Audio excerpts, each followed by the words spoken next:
चाहता हूं जिन्होंने हमें तीसरी बार चुन के भेजा, और सिर्फ हमें ही नहीं भेजा बल्कि हमारे दिल्ली के 7 के 7 लोगों को तीसरी बार जिता करके भेजा है। हम सभी यहाँ सांसद खड़े हैं,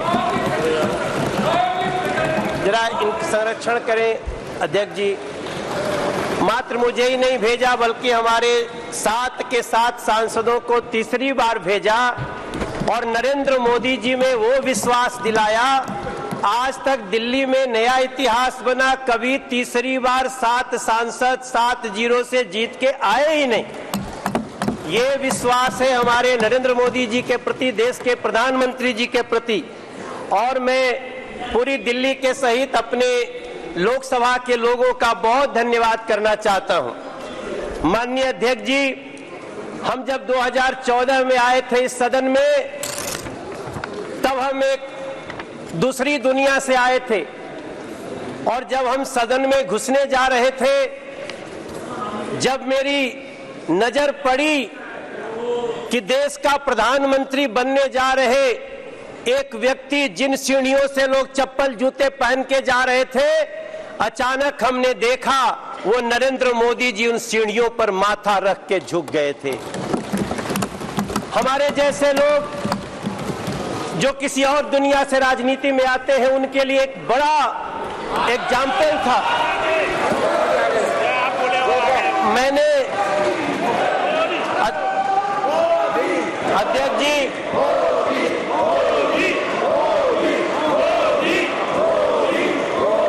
तो प्रधानमंत्री मोदी की तस्वीर आप यहां पर देख रहे हैं, पहुंच चुके हैं लोकसभा, और थोड़ी ही देर के बाद आपको बता दें प्रधानमंत्री का संबोधन यहां पर शुरू हो जाएगा। सबकी निगाहें टिकी हुई हैं क्योंकि कल आपने देखा सदन के भीतर जिस तरीके से राहुल गांधी ने कटाक्ष किए हिंदुत्व के मुद्दे को लेकर। अब राहुल गांधी को पूरे देश भर में घेरा जा रहा है और सवाल उठाया जा रहा है कि अर्धज्ञान बहुत घातक होता है, और कल ज्ञान देने की जो कोशिश राहुल गांधी कर रहे थे उसमें खुद फंसते हुए दिखाई दिए। लेकिन अब प्रधानमंत्री पहुंच चुके हैं, 4 बजे का समय था, थोड़ी ही देर बाद में संबोधन की शुरुआत होगी। कुछ ही देर के बाद प्रधानमंत्री नरेंद्र मोदी धन्यवाद प्रस्ताव पर जवाब देंगे, और उन तमाम बातों का, उन तमाम सवालों का जवाब भी आज प्रधानमंत्री नरेंद्र मोदी की तरफ से दिया जाएगा जो नेता विपक्ष खासतौर पर राहुल गांधी की तरफ से उठाए गए, और उस पर आज करारा जवाब प्रधानमंत्री नरेंद्र मोदी देते हुए नजर आएंगे।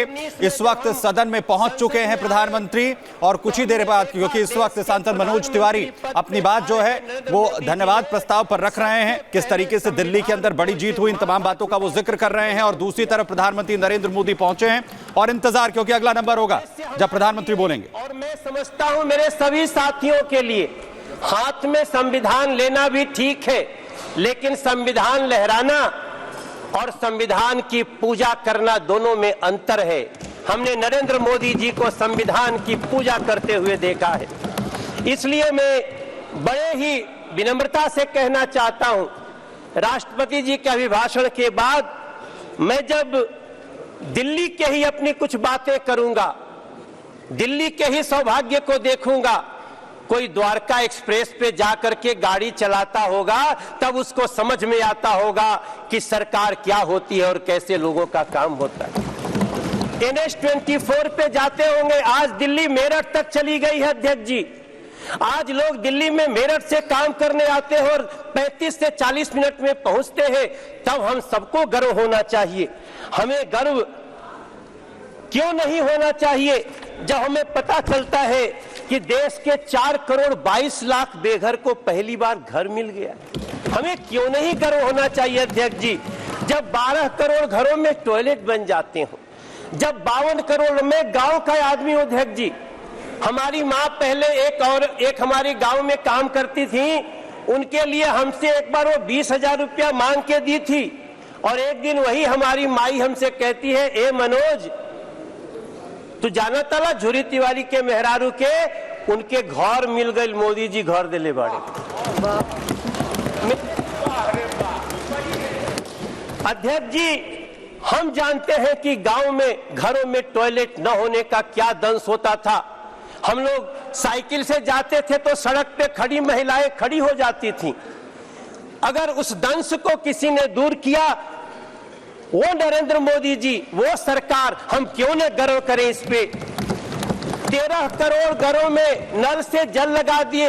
हम दिल्ली में पाइप से घरों में गैस जा रही है, पाइप से गैस जा रही है, और दिल्ली में एक बैठी हुई आम आदमी पार्टी की सरकार नल से जल तक नहीं दे पाई। हम ये भी दंश इसी दिल्ली में देख रहे हैं। अध्यक्ष जी, कभी भारत मंडपम देखिए, मेरे विपक्ष के भी साथी लोग, आप लोग जाइए, आप जब जाएंगे तो आपको गर्व होगा।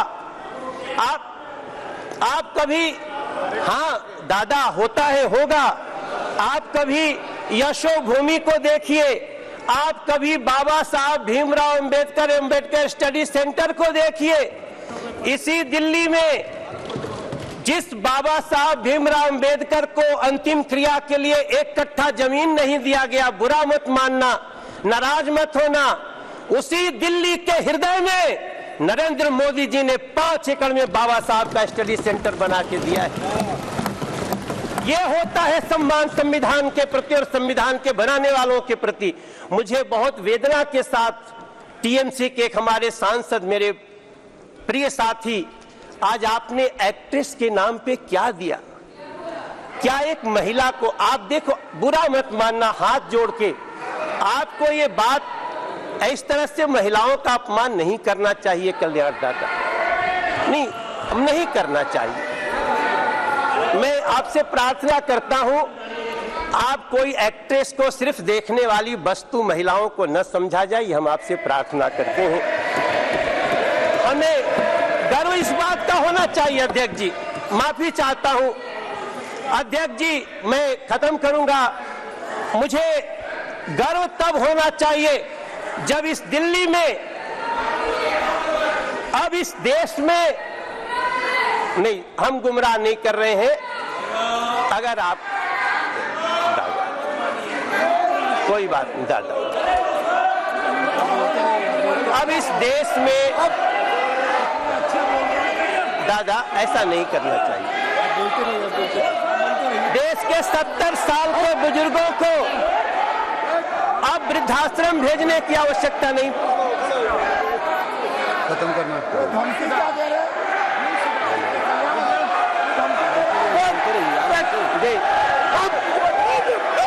अध्यक्ष जी,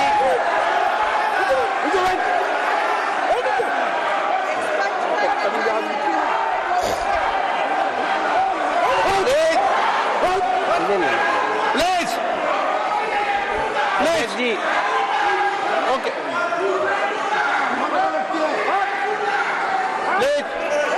अध्यक्ष जी, नो,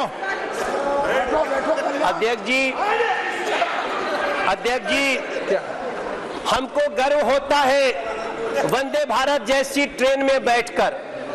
हमको गर्व होता है जब 70 साल के बुजुर्ग को अब किसी वृद्धाश्रम भेजने की जरूरत नहीं पड़ेगी, हम उसका इलाज कराने के लिए मोदी सरकार खड़ी रहेगी। हमें तब गर्व होता है। अध्यक्ष जी, हमें गर्व होना चाहिए जब भ्रष्टाचारियों पर नकेल हो। इसलिए मैं प्रार्थना करता हूं अपने सभी साथियों से कि हो सके तो, हाँ गाना तो गाते हैं दादा, हम आप सभी से प्रार्थना कर, अब आज जब यहां से हम निकलते हैं तो हमें अपने मां के नाम से एक पेड़ लगाने का एक अभियान जो शुरू हुआ है उसमें साथ देना चाहिए। चलिए मिलकर के मां के नाम से एक पेड़ लगाते हैं। दादा, मां के नाम से आप भी लगा दो। कल्याण जी, मां के नाम से एक पेड़ लगाइए।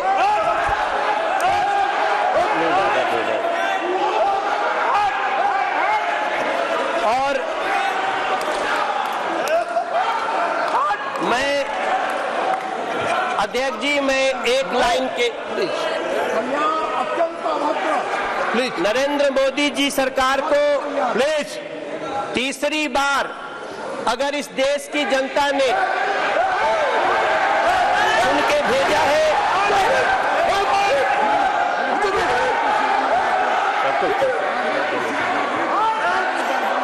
अध्यक्ष जी,